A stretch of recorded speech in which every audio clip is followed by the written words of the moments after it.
Mr.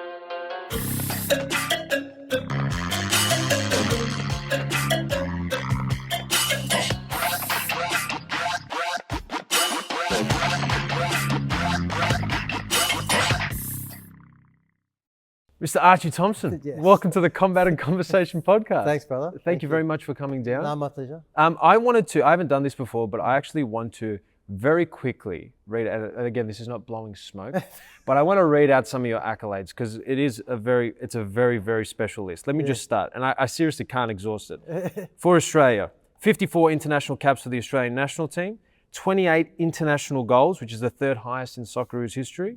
You hold the record for the most goals scored in a FIFA-recognised international match. You scored 13 goals versus American Samoa, and it was a 31-0 game, which is still the record in soccer history. You were a member of the 2006 FIFA World Cup squad. This is just for Australia, by the way. Part of the golden generation that reached a round of 16. He contributed to Australia's transition from Oceania to the Asian Football Federation as well. That was a huge part of Australia's history. That's not even getting into Melbourne Victory. Club legend. You are literally, when people think of the A-League, they would think of one person, and that's you, in my opinion. Yeah. And again, this is me gloating because I grew up watching you, of course. Yes. 224 appearances for Melbourne Victory, 90 goals in all competitions, all-time leading goal scorer in Melbourne Victory history, 3 times A-League championships. I mean, seriously, the list goes on. I haven't exhausted it all. And I haven't even touched what you did in Belgium. So this is sensational. To start this, I just want to know, how did it all begin for you? When did it all begin for you? Growing up as a kid, I come from a pretty sporting family and a big one. And football was like a big part of that. Like my dad, mum's from Papua New Guinea, my dad's Kiwi. I was born in New Zealand. Yes. So my dad, as a youngster, loved football, like footballs and soccer. Yep. And probably didn't have the maybe the advantages of what I had growing up. So in ways, I feel like he's kind of lived a lot of what he wasn't able to do due to circumstances. Growing up in a poor family. It's quite religious. Religious, Yeah. very religious. And for a long time, actually, my dad hated religion for us. Like, oh, really? Yeah. Because of his upbringing? Yes. Interesting. Because my mum, coming from PNG, was Christian and very religious in her upbringing, even though it was quite a traumatic one too. But and so he was scarred by that growing up, and so anything that resembled anything God, like my dad would be. Right, because his upbringing was so strict. Yes. Right, and okay. a lot of those things where he wasn't allowed to do because he was Seventh-day Adventist. I don't know the religion really well, but apparently he just missed out on a lot of opportunities because of that. And also too, he was poor. Like he just those chances, big family. So I think me being brought into football was kind of like you almost sometimes live through your kids. Yeah. Wanting them to do things that maybe you see that now so much. Yeah, of course. And then I had brothers and sisters that we all played soccer. Mum played soccer, dad. So for me, growing up was basically just football. Yeah, you were surrounded by it from a young age. Yeah. And when did you make the trip to Australia? I was 5 weeks old. Oh, okay, very young, very. And you grew up in Wodonga, I believe? Like we kind of floated all over the place. It was Liverpool first. I mean, with my dad, he worked in the mines, and then he was an electrician. So we kind of just floated everywhere. Right. Mostly country towns, but I was in Liverpool and Sydney. Then we went to Lithgow for a little while in the Blue Mountains. There it was great place, and then was in Wodonga. Went to Bathurst. Yes. Then I went to my first professional trial in Gippsland. So that's kind of where trajectory. It all started. Yeah, okay. And it's crazy because people, when they think of the country, a particular country, Australia, you never really associate it with football, with soccer. No. It's always AFL or maybe New South Wales rugby. Yeah. Were you a sort of an outcast in that sense, considering, like, in comparison to the people around you? Yeah, I guess when it came to playing sport at school, there wasn't too much soccer going on. Right. And I think more so there was probably not as much exposure as the sport now. Right. The kids are like of course. wanting to play it and see their superstar players out like on a big screen, or they're going to watch them, that they've got something to kind of live up to. so probably back then it was a lot of AFL, Yes. rugby, whatever anyone was playing. I was just wanted to be a part of that. I think growing up, especially in Wodonga, was a lot of footy. I mean, I played footy for the schoolboys footy team. Yep. Year 7 and 8, we were actually Victorian schoolboys champions. Oh wow. Okay. So that was amazing. I Yeah. played against some pretty good footballers from that area. So I think like having all that helped me through my football journey, because just all different sports. Like I played tennis. It really could have been I went tennis or I played soccer. Yes. Like, Okay. I kind of had talent in both of those. Oh, sports, interesting. But I had Okay. to choose one, and obviously I just loved soccer. You so just love the game. I went that way. But I feel like all sports kind of help you. Yeah, they're transferable to some degree. Yeah. So you obviously had a talent just for, or you were athletic enough at that age as well to sort of have those transferable skills across sports. Was it something that you noticed within yourself that you had talent for football in particular, or did someone point it out to you? Yeah. Because there's always that moment, I'm assuming you went through this where, maybe you get into the right team or you represent the state, and then it kind of clicks for you, like, hey, I can actually do something here. How was that process like for you? Yeah, I don't think I ever really knew how much talent that I might have had growing up. I think it was more about what people were saying to me or my parents, that maybe I kind of felt like, okay, I'm actually not too bad. And then once you start to make representative teams, like you said, Yes. then you're kind of standing out in that sort of environment as well. And then you kind of going, okay, well, maybe I have got something here. But, I never really noticed it until probably when I gave the game away. And then I always talk about this. I gave the game away in sort of my early teens because I felt like I was missing out on a lot of things. Really? Yeah, so I was just happy, mucking around with my mates, going to parties. I'd left school. So I was just really on a path of, when I look back on it, it was a path of fun, but there was certainly paths that were leading towards destruction. Yeah, even right. at that age. Okay, true. Were you wagging school or anything? Yeah, wagging school, Yeah. man. I was down the river most times. Okay. Yeah, like scamming enough money just get a bottle of Spumanti. I don't know if you know Spumanti and Passion Pop. That was the sort of things that we did. We wag school, drank down by the river, and that was just kind of the thing to do. And sorry, correct me if I'm wrong. You were offered even around that age to be a part of the Joey's team. Yes. You said no. Yeah, I said no. So we had like at that stage, you play for your state. Yes. And then you get selected to go to a Joey's. So it's under 12s, 13s and 14s, what I can remember. And each year, like they'll pick you, and then like say 12s, and then under 13s you would, they'll see how much you've developed. If you've developed enough, you get picked again, and then you're in that like sort of Joey's setup. Yep. Then under 14s, I think it is, that's when they start to go, okay, this is the cream of the crop. Right. They're going to go on to play Joey's, and then whatever happens. Yeah, they're just kind of continuously selecting. Yeah. And then it kind of weeds out maybe in a kind way. It probably weeds out the more talented to the ones that probably aren't going to go far. Exactly. And even in saying that, there's like I've played with a lot of amazing players that have gone to there, but haven't made that next step. You know? Right. It's like it's a tough gig. But there was that sort of under 14s, and I had a chance where they like, do you want to be selected for the Joey's if you're selected? And I said no. I just was like, I've been part of the last two, and this was like an era. I think Vinnie Grella was there. Wow. I think Brett Edmonton was part of that setup. Jason Colina. Legendary players. Yeah, like all that sort of age group. I'm thinking it was them. Like definitely, I know Vinnie Grella was there, and some really talented players. But I was not interested, and I think I was just more, like I said, I wanted to be. Part of whatever my mates were doing on the weekend. Don't think it went down really well with my parents and my dad. Of course. Because you don't realize as a kid, because they make a lot of sacrifices, and and they put a lot of their hard-earned money. And I come from a big family, and my dad has to work hard, and you only know it from your own experience of your own kids and growing up and seeing how you know, things work.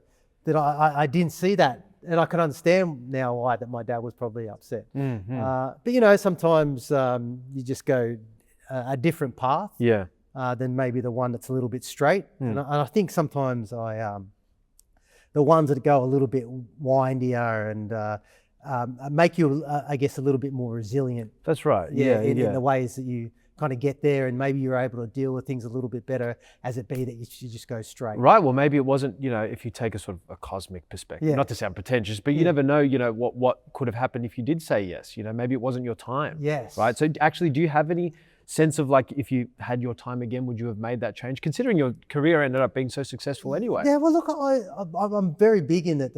I feel like the universe and guides and my higher power, I know it seems a bit fairy, but I strongly believe in that, and have guided me through a lot of things that I look back on where, you know, I was there in this one situation that it kind of, it was almost like I was guided by something that's like I was going to go there, but I went there instead. And then that if I had gone there, that was not a great, and I didn't see it at the time. But then I've had so many moments of my life that.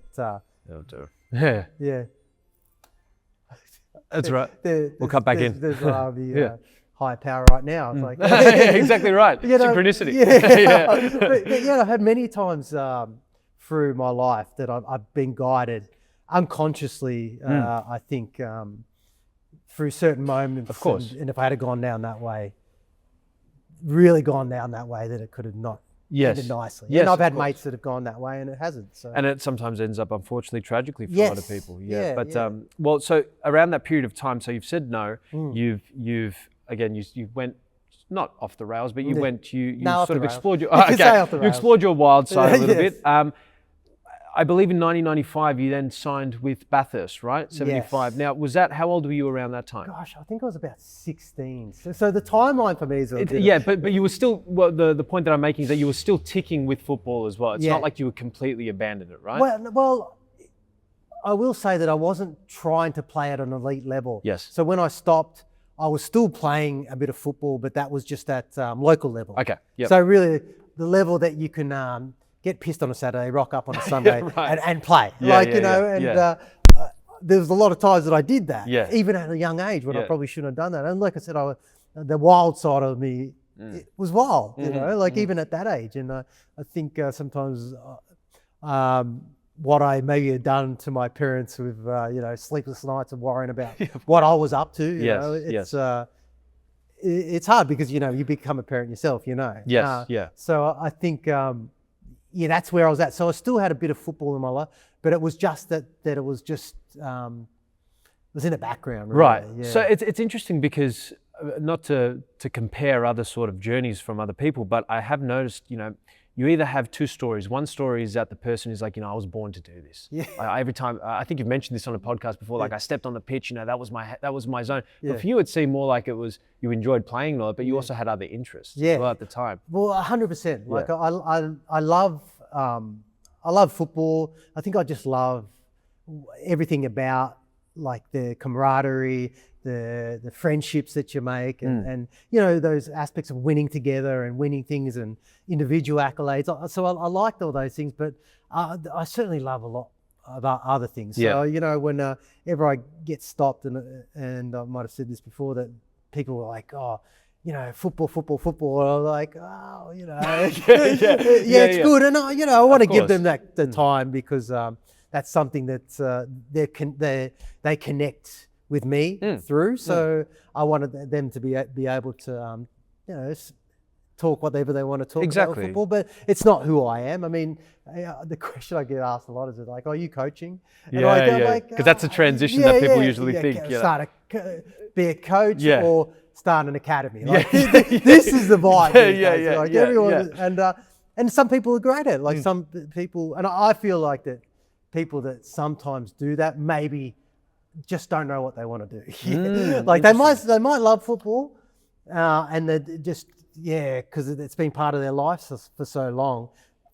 they're kind of scared of making the transition. It's so interesting you say that because it happens a lot also with fighters. Like obviously Yes. we're primarily a boxing gym Yeah. and kickboxing, and a lot of the fighters that I interview and also I've just heard from, they say to me constantly that transition from retiring is the hardest thing ever, because it's this itch. Like you've gone from essentially being in a war scenario constantly to then nothing. Like you're getting coffees and you're relaxing, or you're doing something involved in maybe coaching or media, but it's just not the same adrenaline rush that you would have in the ring. And I'm sure it's the same for football as well to a degree. Well, it is, because I think even when I went from playing for Melbourne Victory and I went to Heidelberg, it's almost like I feel like I just needed to stop. Like, because when I reflect on it, I probably, no one was getting the best of me. Like, even probably Melbourne Victory in the last year or so, I was going through some stuff that I wasn't even giving them. Like probably the 100% that I need to in terms of being like an elite athlete performing at the top level. But even like when I went, as soon as you start dropping down, you lose that competitiveness. Like Henri, I shared something that Henri said. I mean, his level is completely different to mine, but you have the similar same mentality. And same sort of experiences is that once you've performed at that level, anything that you drop down, it's your heart's just not in it. Like I remember being so like playing at Heidelberg, and it was probably a cash thing too. Like you want a little bit of cash, but and sometimes you feel a bit like a fraud in a way, or because I would be constantly fighting myself and like, come on, Arch, they want something from you. Like you're pumped up. They got you here. They want you to be doing what you did like all your career. And soon as something didn't go my way, I was like, bang, I would go like so it was just kind of this up and down. There's moments where I'd be going, okay, this is good, but those moments were very short and they didn't happen very much. So I think so any sort of football after I sort of went out of Melbourne Victory just didn't have the same impact. No, but then I play on a Saturday morning with these lads. They call themselves Padre FC. They'll be buzzing if they see this. I give them a plug everywhere I go. But they're a bunch of dads that just play on a Saturday morning just in Elwood where I live. And I happen to see them running past because I run most mornings up along Elwood Beach there. And I thought one time, I was like, I hadn't played football in a while. I was itching to be around in that environment, have a kick, still see if I've still got it in a way. And then I went over and I said to one of the dads that were coming across, I said, hey man, do you mind if I jump in? And he kind of was like, mind you, it's a quarter to 7 in the morning. Okay, so it's like, he may be a bit sleepy. He goes, oh look, no, these are just for dads. Okay. And I'm like, I'm thinking, man, if I had those notes like Socceroo 54, like maybe I could go, hey bro, like, what do you reckon about this? But anyway, I was like, okay, no worries, and I just kept running on, and then I might have come past a month later, and I saw them out. Like, I've seen them a few times, and I was like, man, you got to do it. I want to play. Still got the itch. So I went up when I was playing. I said, hey man, like, do you mind if I join in?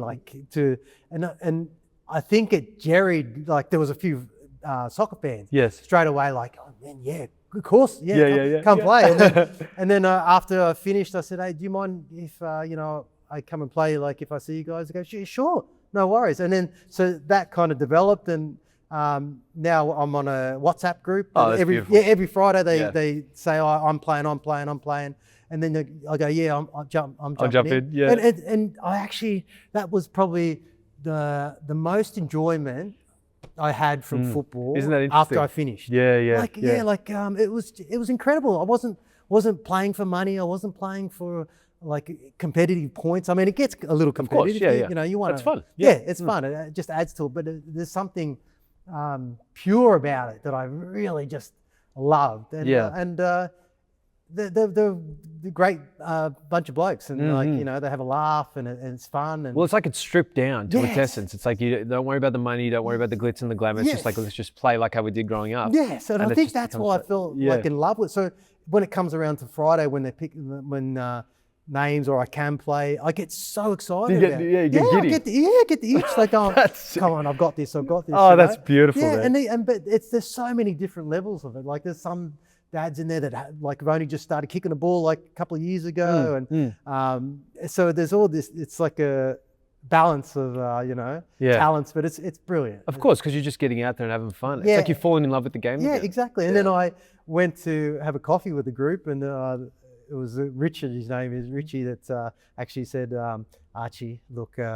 It was me that stopped you and said that you stopped and that you asked, and I'm like, I just didn't know what to do. I'm sorry. Like, that's cool, man. No worries. Yeah. He was probably kicking himself afterwards. Yeah, that's okay. He probably read that list as well. But they're cool. Like, they're always watching what I'm doing, or it's funny because like even when I was back playing for Melbourne Victory, because I really like to almost. I love sort of finding relationships out of what I've done. Of course. Because I think there's I don't know, there's just something that they're just not there for the football. It's like they see you before they notice all that stuff. Yeah. There's probably more deeper connection in that sense. But when I started playing golf, like out where I used to live, and I was with Melbourne Victory, and I just hooked up with these guys, and it was a thing that I did every Sunday for a few years, which was fantastic. But they didn't know who I was. And it was fun. Like, we just laughed, and all of a sudden they started to see that I loved football, or that I played football, and then they started to become fans. And this is the same as the guys here. Like, they just follow on what you're doing on the socials, and they love it. So you're building genuine relationships. Yeah, genuine relationships. That's what's beautiful. No one's out there because they won something or they're trying to get in the team. Because actually, I want to talk about that because sort of after your move out of Bathurst, you quite quickly, there was a stint at Marconi, I believe, as well, at Marconi Stallions, and Carlton FC as well.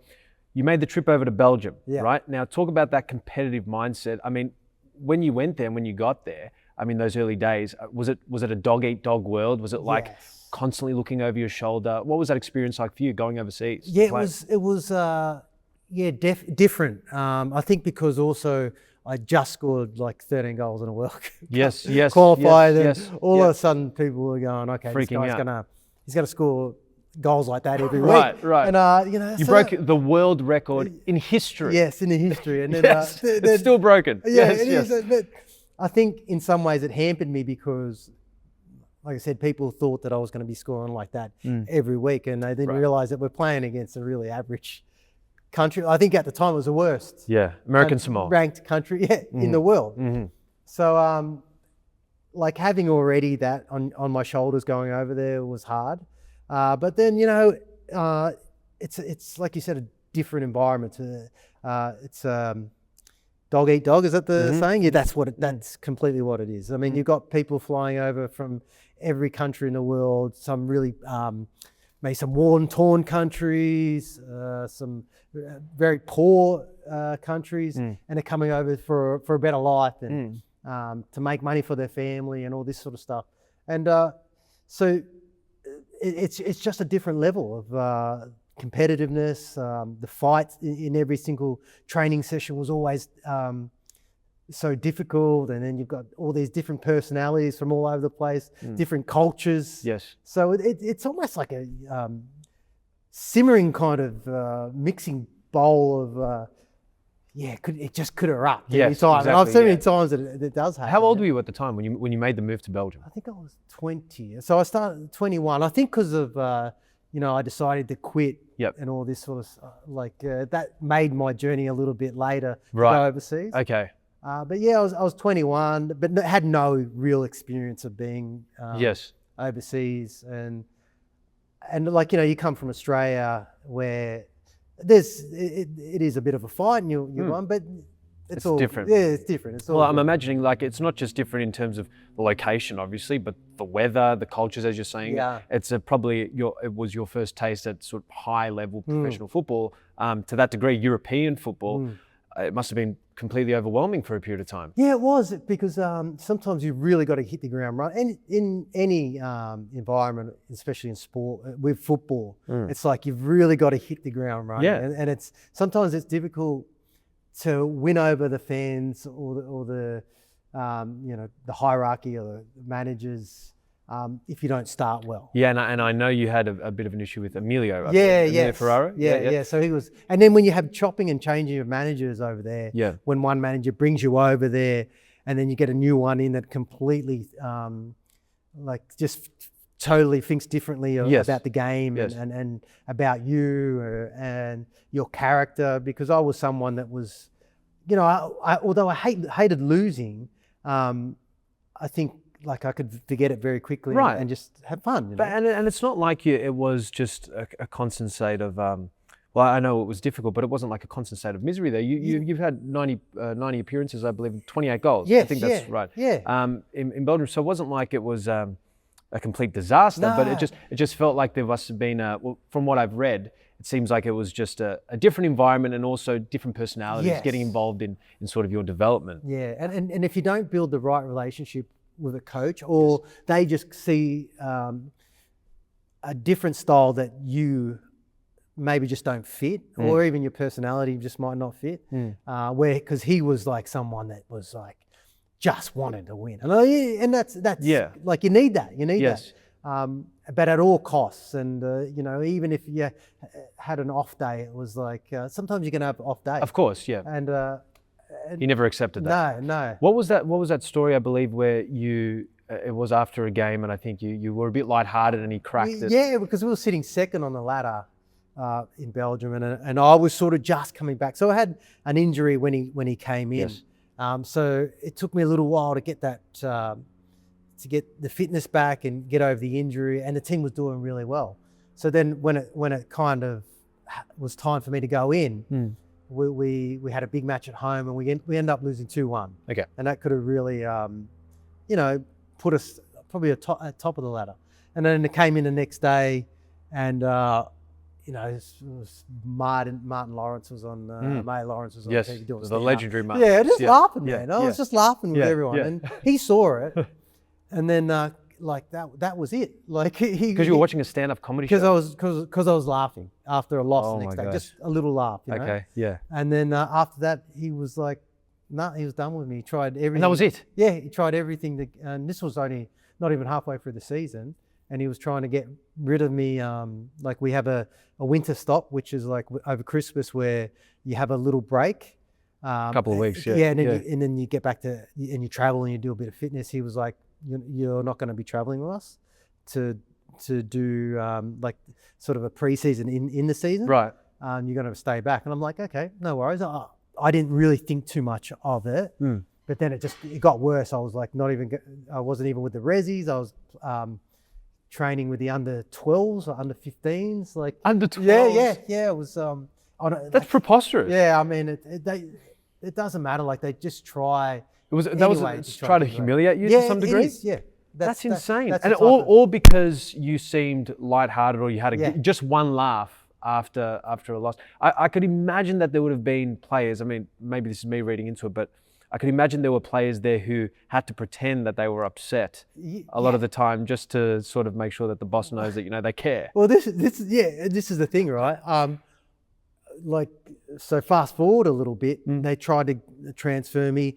And this was the following year. So I sort of couldn't get out. I couldn't find any other club. So I was sort of stuck doing what I was doing. And then they happened to sign, offload 2 strikers that were doing amazing. Okay. And they one went to Feyenoord, and one went to Utrecht or something. Okay. So they went to the big clubs in Holland. And I was like, okay. And the team wasn't doing great after that. Like the team was in relegation battle area. And so I was really just I was just kind of hating my situation. Yeah, really hating it. Because it was like, being overseas, having a young kid. It was just really hard, because you go over there thinking that, you're going to be... The glamorous European football lifestyle. Start from here, we're going to be playing Serie A or Spain or Premier League, whatever, and it wasn't happening like that, and so it was really just tainting my whole experience. And do you think that's a misconception a lot of people have, just the general public, is that you see footballers go overseas to make it big, so to speak, and they might sign up and do well, but people from the outside just see that as like, oh, they're living the high life. When in reality, you don't know what's going on. And it's tough. Like if you're if you're going to a club that's sort of mid-table in like say Belgium, it's going to be an even tougher fight. Right. No, it's probably a tough fight in overall. But I know what you're saying. Like it's not the creme de la creme. Yeah, you're not making huge amounts of money. Of course. And I believe there were periods of time where you weren't making anything. We weren't even getting paid in certain situations with the club because I was just, really struggling. There was just no financial backing from anyone, and so it was a little bit chaotic. But that was all over the place. But then when, like I said, when we sold those two players, the coach said, "Oh, look, we need you back. I need you back now after all this. Need you back, like after putting you in the 12. Yeah, come back." And I'm like, right, well, this is. But then I saw it as like, okay, I've got an opportunity, I've got a chance, to prove myself.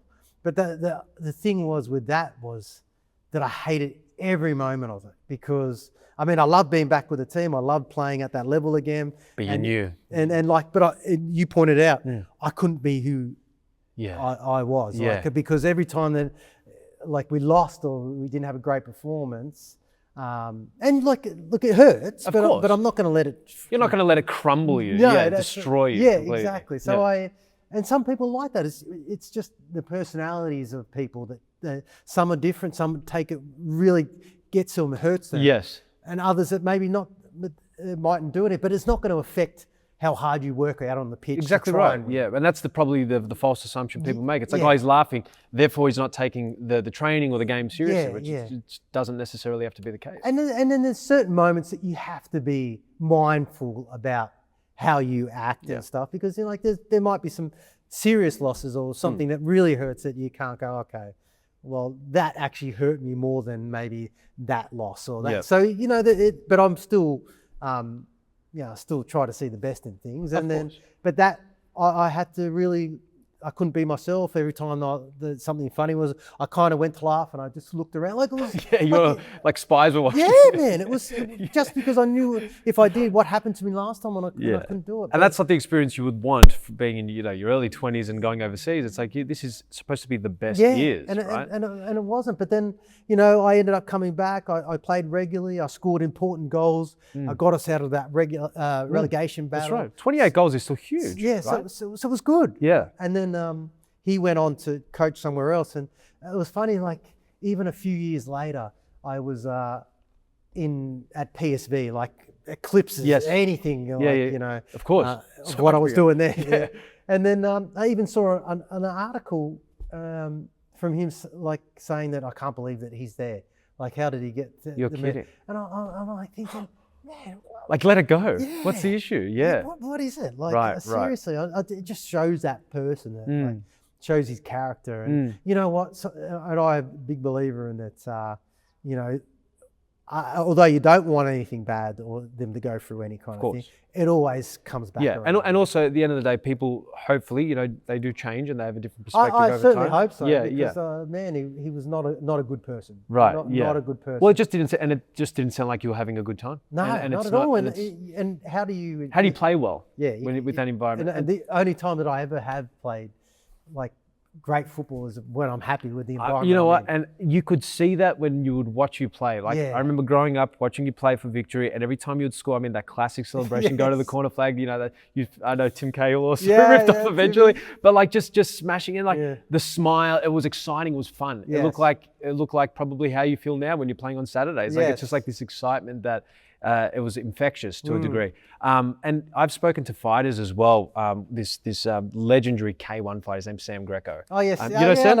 Oh, perfect. There you go. Yeah, well, Sam talked about it on this podcast. He went over to Japan. People were saying, like, you've made it. This is fantastic. You're living the high life. And it was great for him. But there were serious moments where he was like sitting in his room being like, what am I fucking doing here? Like, what am I doing? I don't know anyone here.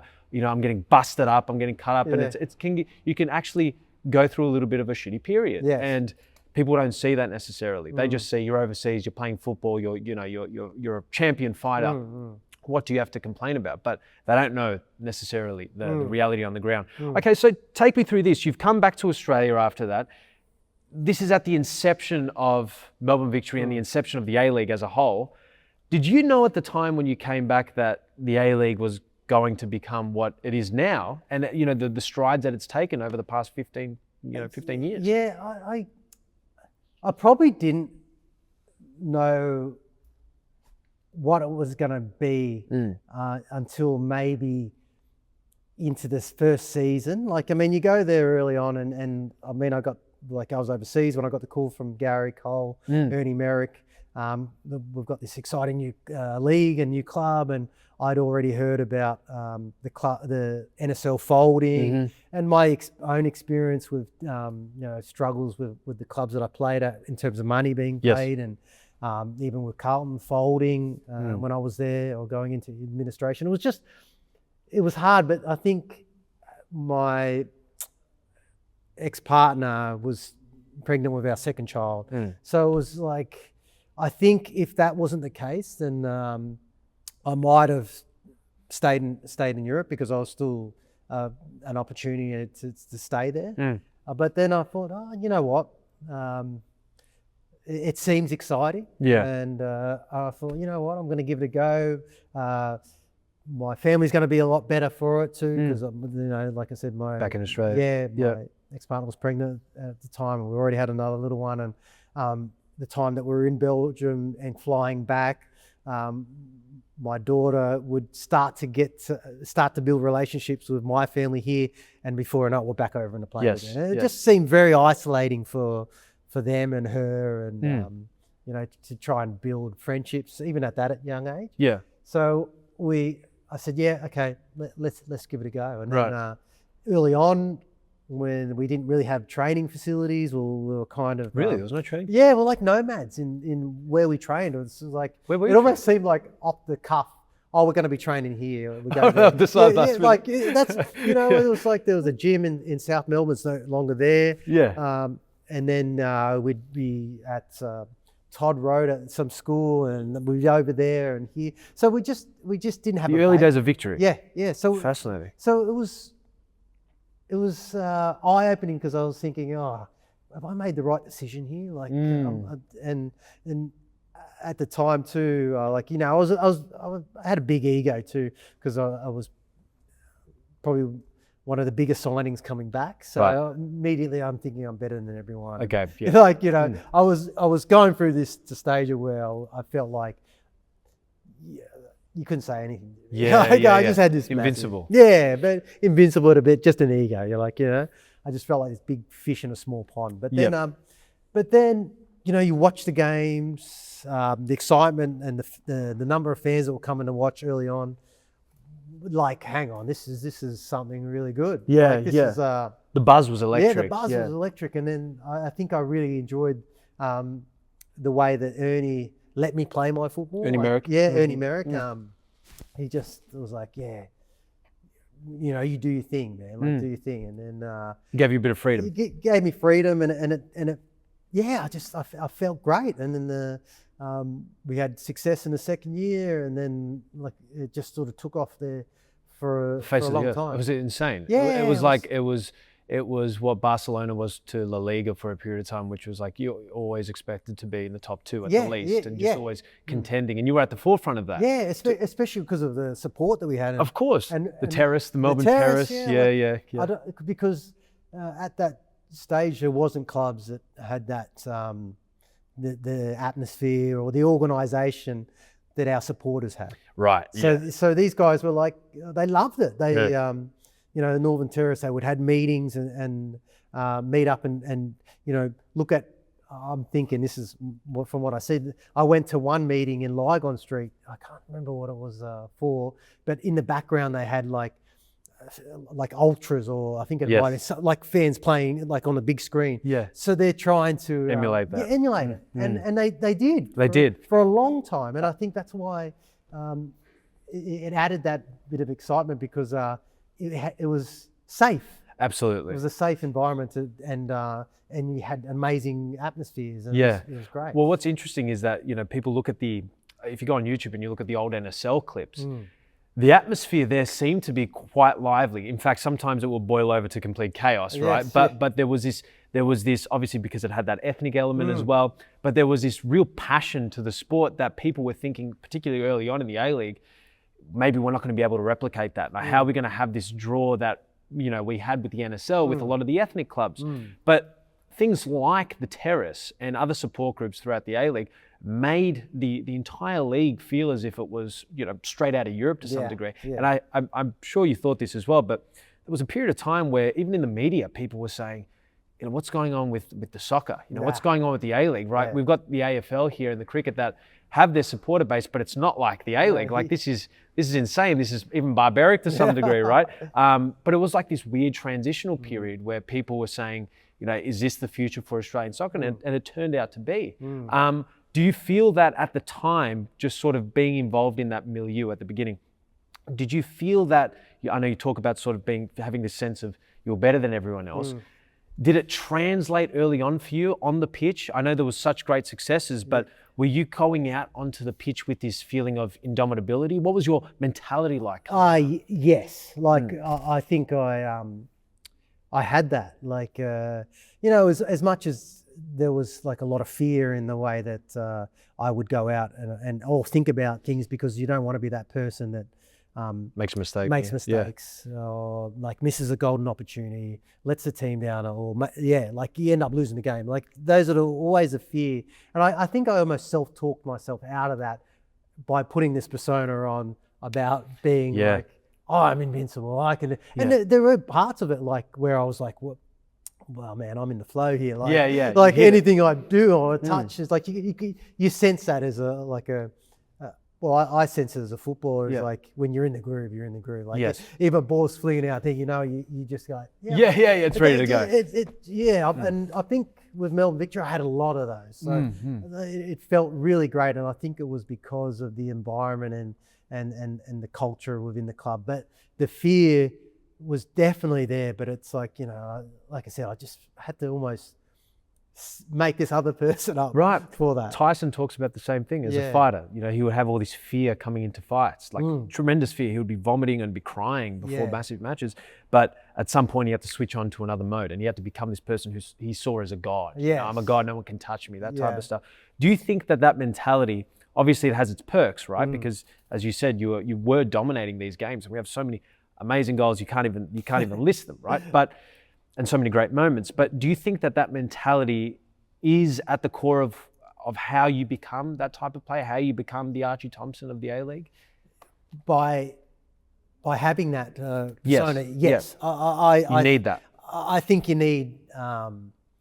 do need like that. I think you do need a bit of that, because it, like I said, it pushes that fear away. And if I let the fear dominate, I wouldn't have been able to perform. Right. And this is to say that not to say that I didn't like it overtook me sometimes. Of course it did. Of course, there were certain times and moments in the game where that I felt like things weren't happening or we were losing. I just didn't feel like I was the man to be able to get us out of that. And that was feeding into the fear of things. And, whereas like I can look at games and I'll watch myself back and I'll say, oh yeah, that's when I was sick, because you can see someone someone is confident and they'll go and get the ball in any situation. And sometimes like I did that a lot. I probably did it more times than I was fearful, but I still would go hiding because I didn't. Then they say that. Players hiding. It's in every sport. But I did that because I was the fear had taken over me in that certain moment that I don't think I could contribute anything to the team. And I think it's a blessing in a way that it is a team sport, because I feel like if I was doing that individually like a fighter, in a ring, there's no way to hide. You couldn't.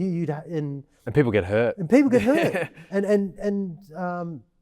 But then I can rely on a teammate. There's 10 other players out there that can cut. And great players. Great players that can cut the slack of me because I'm not feeling good here. Yes. Right now. And this is the difference. Of course. This is a different beast. Of course. You can't run when you're in here. Well, and I've actually heard trainers at the gym say that with the fighters that they work with, they either go, they're either at a 0 during training or during sparring or 100. There's nothing in between. They can't do it because it's not like you can play and relax with boxing. Yeah, right? yeah. Well, for some fighters, you can obviously when you're sparring, but there's this element of like, I need to be fully in it or not at all because I could get hurt here. Yeah, right? yes, And it probably doesn't exist as much for team sports, Yeah. but I think definitely for sure, as you mentioned, because you were surrounded with such great players, you probably felt a sense of security, a sense of safety. And one of the players I want to bring up, and I'm sure you have great stories to tell about him, but Kevin Muscat. Muskie. Muscat, right? Yeah. He's probably one of the most vilified footballers in the A-League. And you know what? He's character in a way, and some of the situations he's put himself into. Of course, yes. It's probably warranted to a degree. Yeah, and we actually have people at the gym who are good friends with him. Yes. And they love his character and love his personality. But what was it like? And I'm sure you've answered this before in other podcasts, but what was it like for you to sort of see him obviously as your player, but at the same time eventually become the manager? Well, I sort of said a long time ago, it might have been in an interview, whether Kevin was good enough to go on and manage it. Yeah. Manage. I think he was in an assistant role, or he just stepped into the head role at Melbourne Victory, and again, there was no doubt that he was going to have success. So you could see it with the way that he captained our team, with his leadership and his knowledge of the game. I think he had to almost get the managerial part right, is in the terms of how you talk to players, how you manage that. Because did he have to transition from as a player in that sense? Was it he made the transition very easy in terms of like going into that managerial role and cutting his ties from being a player and an ex-teammate to a coach. He made the transition very easy. Right. Like, I think it's just his personality. Like, if he wants to succeed, he'll do it. He'll do it. Yeah. And whatever it takes to get there, he'll do it. Yes. You know? Yes. And I think that's why he's had success as not just as a player, but you see it as a coach. I think he's definitely his time at Melbourne Victory, you could see him mature as a coach, because I think early on there was moments where you think, wow, man, if you stick with this sort of way of managing, it's not. I don't know if it's going to go too well. Right. When we lost 5-0, and then I tell this story a lot, is that we lost 5-0. I think we lost another 5-0 when he was in charge. He came in. He was like, man, if I go down, these are all coming with me. You know? He told everyone, I remember hearing that. And I was like, oh, yeah, can't say that. I don't know if you should be saying that. Yeah. But you know, that's like he wants to win. You know, but then I think he might have gone away from there and gone, hang on, what we have to change something. Yeah, this is not probably the direct. And after that, I think, man, he's just been great. I see the way he coaches, the way he talks to players, and that's why he's had success in Japan, why he's having success in China. And I even said he's going to coach the Socceroos one day if he chooses to. That would be fantastic. He's brilliant. And it's interesting you say that, because you obviously have a relationship with Kevin, and you were able to sort of work off each other to a degree. I'm curious to know, what is your approach to dealing with managers? Obviously, you've gone through some difficult times before, but how do you like to have your relationship set with the manager?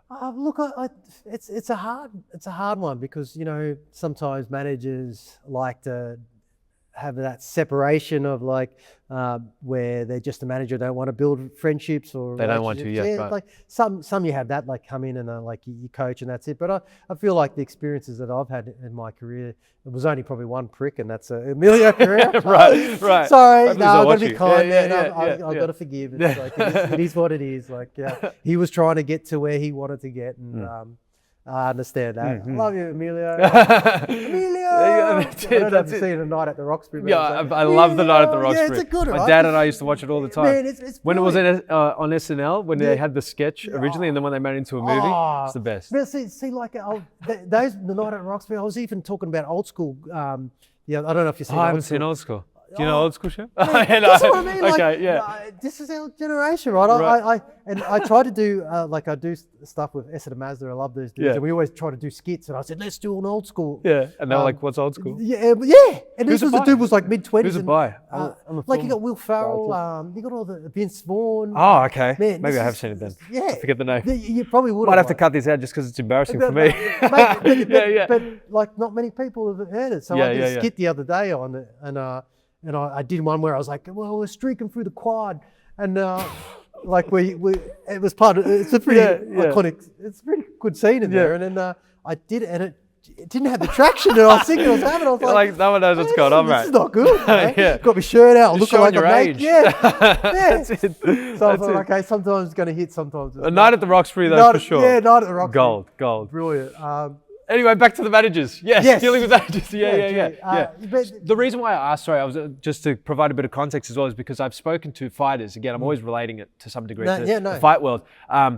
They had a similar scenario where, you know, their trainers would be either their best mates and they would spar with them and they would work with them and the trainer would train with them, or it was this very much like I guess professor-student type of relationship where there was hard dividing lines and you couldn't really bridge that. And I'm just curious to know, so what made you tick as a player?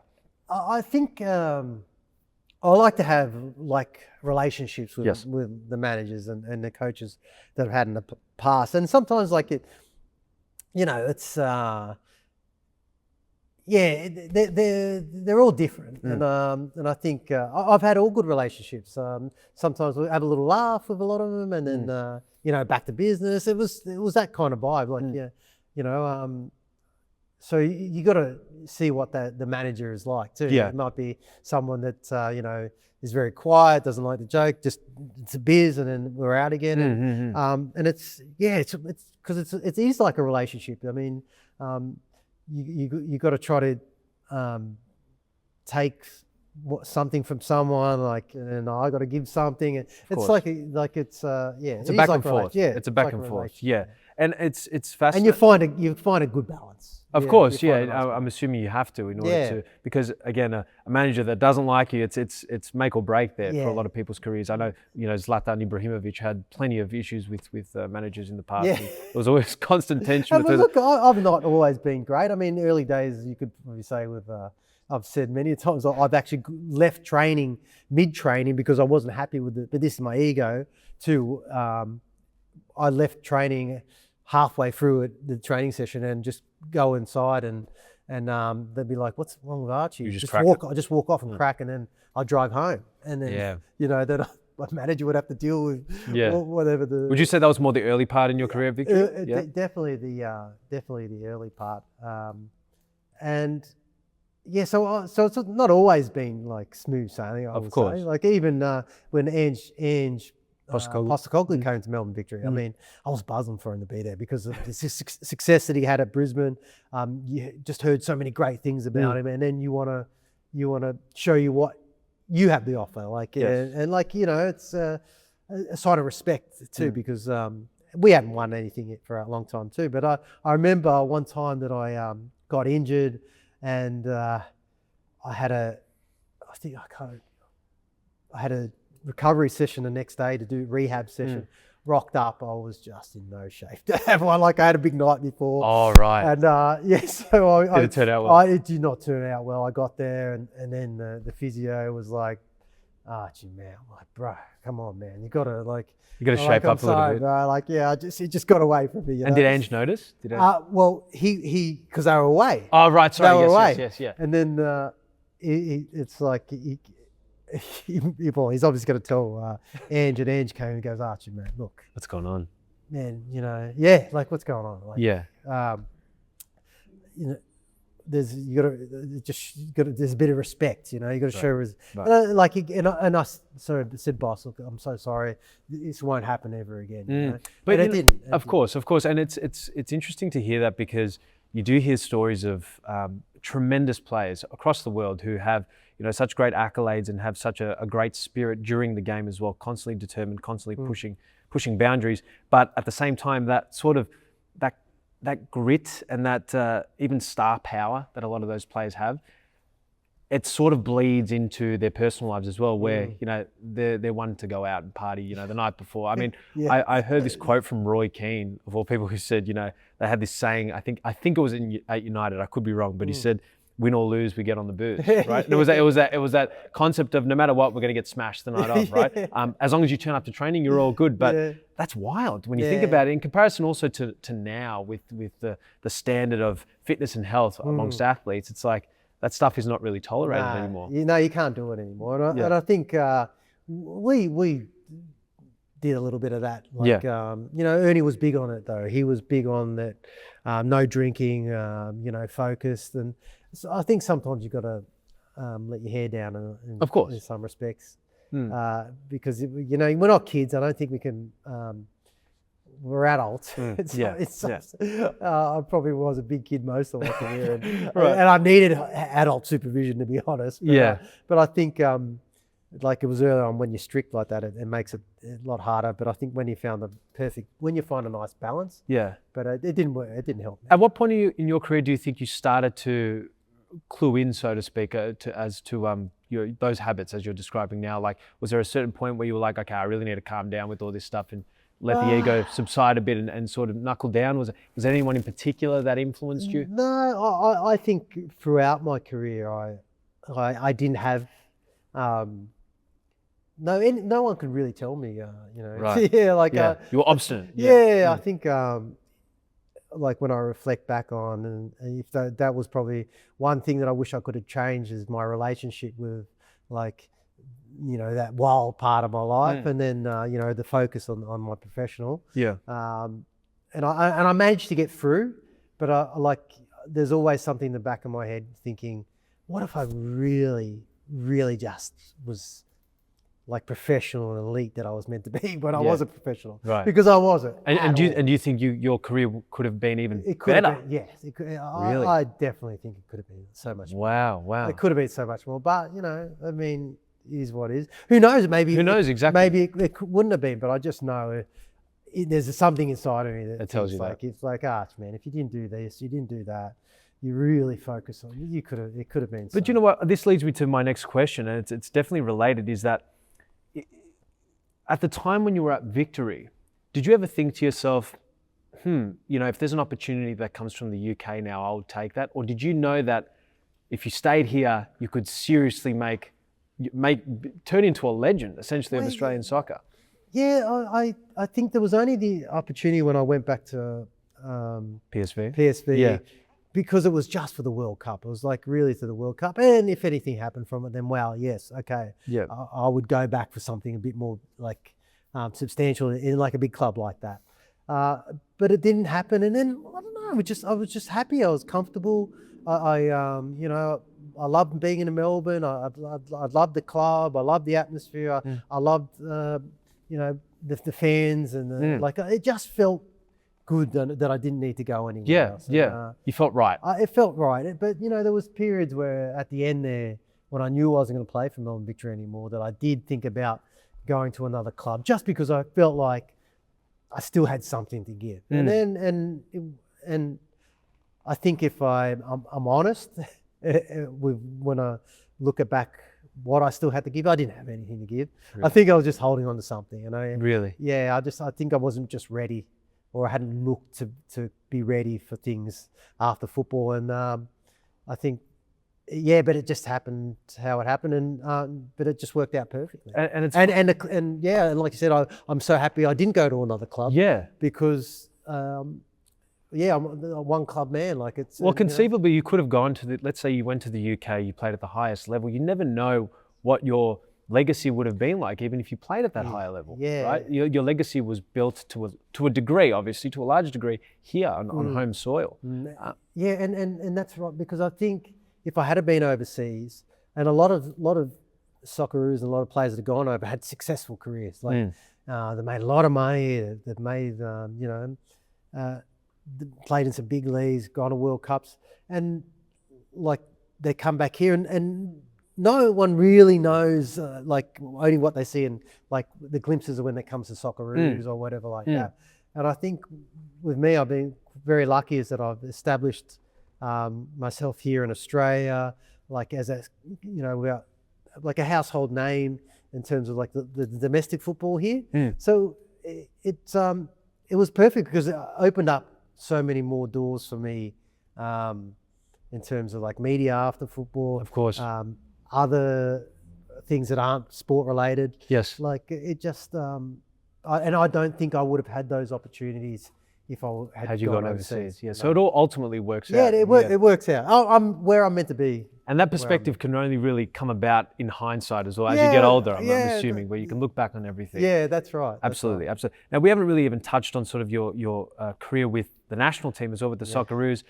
Just very quickly, I mean, everyone knows about in 2006, that period of time being part of the squad that, was in the World Cup and that whole fiasco with Italy, with the dive gate, whatever it is called, I don't know.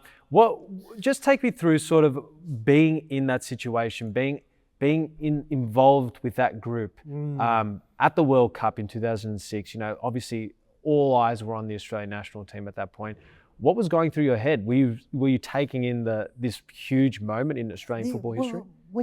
It's a bit of a blur, I think, when you're in it. I think. Yeah, because it just felt like, okay, we're at a tournament. But I don't know if it was just a weird feeling when I think about it back then.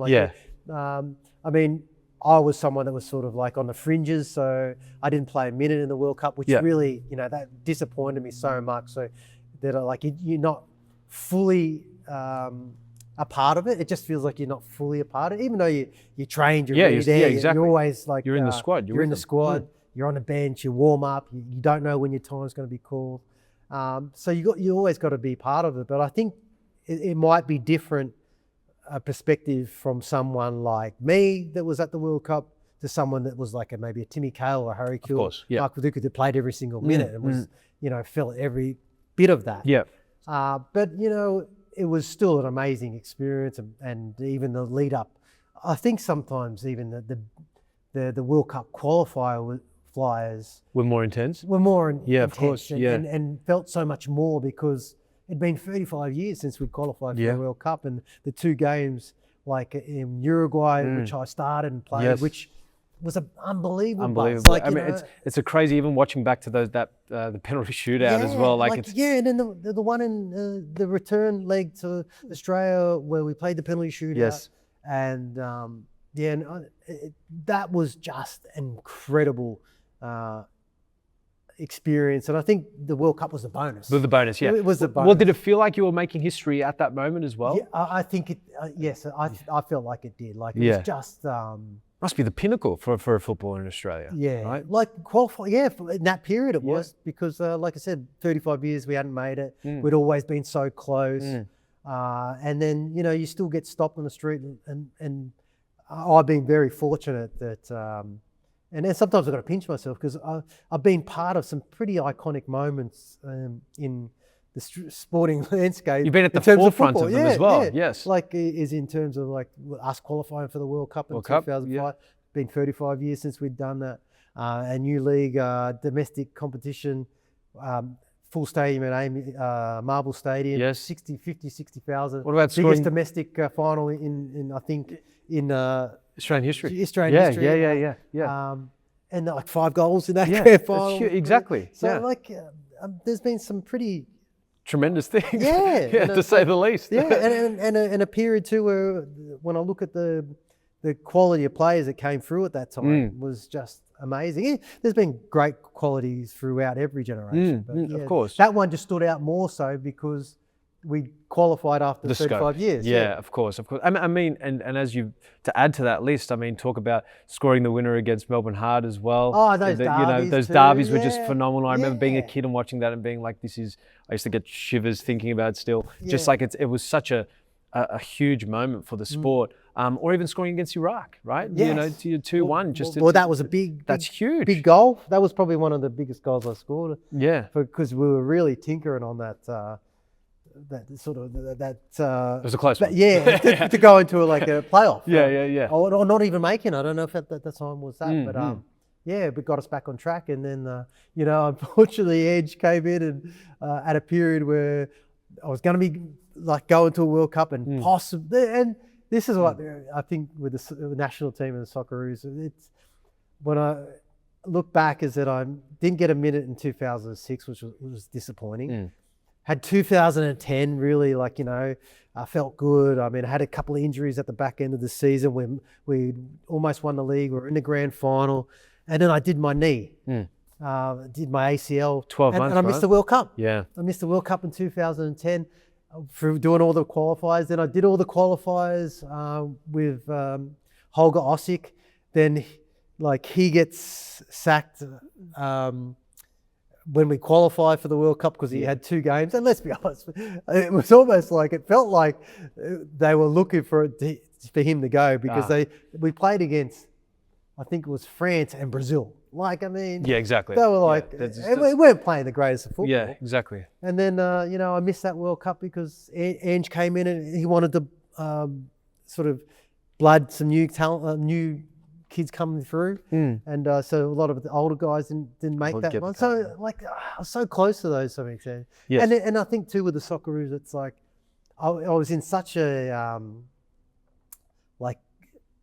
generation that it was so hard to break into that that 11 or even that squad. So it was just it was so good. So I mean, it was so beautiful at times, but so frustrating hard, at the same time. Well, so just briefly to touch on sort of that knee injury, did that happen during the Sydney FC game? Was it against Sydney? Yes. Yeah. You're out for 12 months, I believe.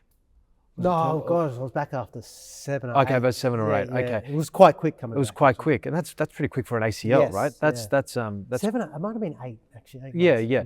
What was going through your head during that time? During that lull time, was it just I need to get back? I need to get back in there. I need to get back to full fitness, or was it a real blow psychologically as well? Yeah, it was a big blow. Yeah, like anyone that's gone through those sort of injuries, where it puts you out. They're shocking. Extended period. Also, too, at the age that I was, coming out of contract, all these different elements. Am I going to come back the same sort of player that I left? Is this going to destroy my career? You have all these things, but it worked out in the end. I had for me, it was almost like a new canvas for where I was able to kind of strip it back and just go, okay, now I just work on the things that I maybe have neglected and just strengthen the body, and then it probably gave me longevity in the end. Yeah, again, it's like a blessing in disguise to a degree. It's all blessings. Yeah, because it allows you at least a bit of time to start sort of focusing. Okay, well, what can I build in this interim period where I'm not constantly focused on football? 100%. So I guess that's definitely a perspective one should take during those periods of time. Yeah. I'm sure it's a hard one. Yeah, though. it's very difficult. When you're in it, you don't see anything, right? You're in it. Yeah. So it's hard for you to see the perspective of how things can be at the end. Yes. When you're deep in it, but absolutely. Now let's talk very briefly before we get into sort of the last string of questions that sort of rapid fire that I talked about before. Coming out of victory, obviously you went to Murray United for a period of time, and Heidelberg, of course, and sort of dipped your toe in the MPL and did quite well. What was you briefly touched on it, but what was going through your mind during that time? Were you just not feeling like you could sustain this anymore? Was it always this sort of itch that maybe I have to get out now? This is the time to pack it up. And what was going through your mind? Like I said before, I think it was maybe that level of competitiveness was gone for me. It felt like in a way it was kind of, and I wanted to get back too. With Murray United, because it was the area I grew up in. I knew Pedro Afonso, who was the president there. He gives so much to that area in terms of football. So I just, and it gave me the opportunity to go back home where my family were. So that was a beautiful part of that. But then, you start to see things, like I said, that competitiveness, not being able to do certain things that you were able to do before, which adds on top of that. So that was a time when I know, okay, this is hard. And then when it came to Essendon Royals, because that was my last club, I really wanted to be able to play because it was with a couple of old teammates of mine. And, COVID just kept coming back and forth. And when you'd rather kind of sit on the couch and watch a series and go to training, then I was like, okay, I'm done. What were you developing other professional interests as well at that time at all, or any other sort of other interests in general, or was it just? No, not really. I think there's like things that I really liked that I enjoy, like mountain biking. Yeah. Like if those sort of things are the way, course. like going into nature, downhill riding with some mates. I really had a bit of a passion for that. And then golf, I love my golf. Yeah. I wish I could make a profession of that. But then, like, I was getting into the media. Yes. I wanted to do well at that because when I was when I was put into that position early on, I don't think I was prepared for it because I probably hadn't let go of the football just yet. Also, too, I thought that I could just rock up and not have done any homework on what the games and just be able to do what and talk football, which is not the case. I mean, you have to put just as much work in, of course, to that as much as I did with my professional career. But from an outsider's perspective, you think, oh, you just chat. But I think the beautiful thing about professional athletes that have been, had careers, and they make that transition, is that like they've got this discipline. I wavered a little bit when it came to discipline, but if I knew I had to do something, you did it. I did it. And I did it hard. I worked hard. And I think so. Like going into a different kind of industry or whatever, I've got that. The principles apply. Yeah, the principles. I've got discipline. I work hard. I know the culture of being in a dressing room. I know the culture of being in a different environment. I feel like if players come out of transition, they stick with those sort of things, I'll have success in anything. Yeah, exactly. Yeah. Well, they're transferable skills like we were talking about at the beginning. Yeah. It's like the same mentality, the same principles apply on the sporting field, and in fact more. But then when you take that to your personal life or in any other industry, they'll be just as strong and just as needed. Yes, right? 100%. And that's very important for people to know. And that's why, I think the sports and the athletics are so good for youngsters as well growing up, because it teaches them those basic principles of discipline and working hard and listening and not going off the deep end and all that stuff, right? It's all part of it. Yes. I have these rapid fire questions for you, sir. Okay. Now, the idea behind this is, I don't know if you ever watched a show called The Actors Studio, but they used to interview famous actors all the time and they'll ask them these, again, rapid fire questions. I think I might have seen. Yeah, they're very famous. Yeah. And it's based off an older French model actually, but I thought, let's try this out with Archie. And it's basically whatever comes to your head first, just say it. Okay. Just say it, okay? As best as you possibly can. Let's get it up here. All right. I'll try and say it quickly, but Beautiful, yeah, that's it. And it's mostly football related as well. Okay. Number one, favorite footballer of all time? Oh, gosh. There's too many, to be honest. Like, I can't really. I like Diego Maradona. He was great. Maradona. But then, you see Mbappe, you see, Neymar was great, Messi, Ronaldo. I mean, there's so many. There's too many. Yamal, Yes. Incredible. Too many. Too many. One match you wish you could relive, if you had to. Yeah, probably. And like relive it as in that the same. We'll go back to that. The same result. Same thing, everything. The same result, yes. Yeah, well, nothing will change, but just going for probably the 5 goals in the grand final. Yeah. Oh, what a moment. Well, I mean, you can't get better than that, right? 5 goals. Yeah. I mean, insane. Walkout or warm-up song of choice? Coldplay, Fix You was my song. Yeah. Best advice you've ever received? Oh, that is a good one. Oh, man. I don't know, because I feel like I've had so many good advice, so it's hard to really pinpoint one. Yeah, it is. Okay. I guess be kind to yourself would probably be the best one. That's a good one. Very neat. Yeah. Worst advice you ever followed? It was probably all the advice I gave myself. Yeah, fair enough. Fair enough. Most underrated Aussie athlete, in your opinion? Underrated in any sport. Any sport. I'm realizing now that these questions are a little bit more in depth than what I thought. But anyway, that's okay. Yeah, exactly. Yeah, that's right. Rapid fire. Gosh, most underrated, man. Anyone that you, let's broaden it out. Anyone that you think has been underappreciated, not necessarily in Australia as well, but as an athlete, even as a footballer, underused maybe. Maybe the advice you gave at the start. Yeah. Yes, exactly. Yeah, gosh. Oh man, I don't know. I can't. That's all right. Yeah. Okay, next one. Favorite cheat meal? I've got lots. Man. Yeah, I've got lots. That's the problem. What's Yeah, your Cocoa Puffs. Like I love chocolate. chocolate? Yeah. Cocoa I love- what? Cocoa what? No, I love Cocoa chocolate. Pops, did you say? I like Cocoa Puffs. Yeah. But yeah, anything chocolate. I used to be more like lollies, but chocolate. Chocolate like, fin, yeah. chocolate fin. Okay. Yeah. Morning training or late nights? Morning. Toughest opponent you ever faced? Oh gosh. Well, the old one where you say yourself, I guess. Yeah. Mm-hmm. What profession other than football would you have tried? Golf.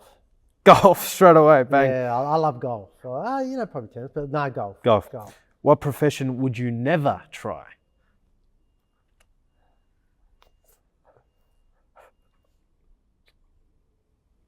Yeah, man. Anything that you're like, I would never do that even if you paid me. Probably hobby horsing. Hobby horsing? Is it hobby horsing? What is that? It's like, when they had the hobby horses and they have you not seen them? No. Are they real horses?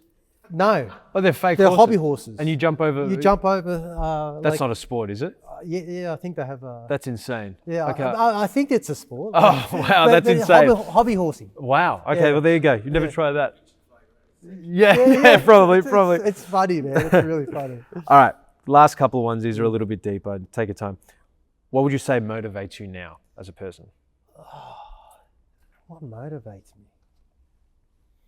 Man, these are not quick fire. We're going to revise them. This Yeah, is no you longer need going to be to. called rapid fire questions. They're going to be slow burn and deeper questions. What motivates me? What motivates you now in your life? What would you say is sort of at the core of at what you're doing now, where you're at now? What motivates? I think. I think it's a group of people that are around me, my family, my friends, Yeah. and myself. Yeah. And yourself at the same time. Yeah. Your personal relationships as well. And Yeah. yourself. Yes. Now, if you would have to create a legacy for yourself, what would you like to be remembered for at this point in your life? Being kind, being a good person. Number one. Yeah. It goes beyond just the football pitch as well. Yeah, It's yeah, be a good just person. yeah. Beautiful. Fantastic. Well, that is the end of our rapid fire Oh, question. God, yeah. Thank you very much, Archie. No, I really bro. appreciate you coming on the podcast. thank It was a lovely chat. We obviously could talk for hours, many Yes. more hours, but again, I appreciate it. Thank you so much. You've been a massive inspiration to me growing thanks, up, Peter. I as you have been appreciate for many people. Many people who love the game, and even outside the game as well. So thank you so much for thanks, coming. man. Thank you. Thanks, Thank you.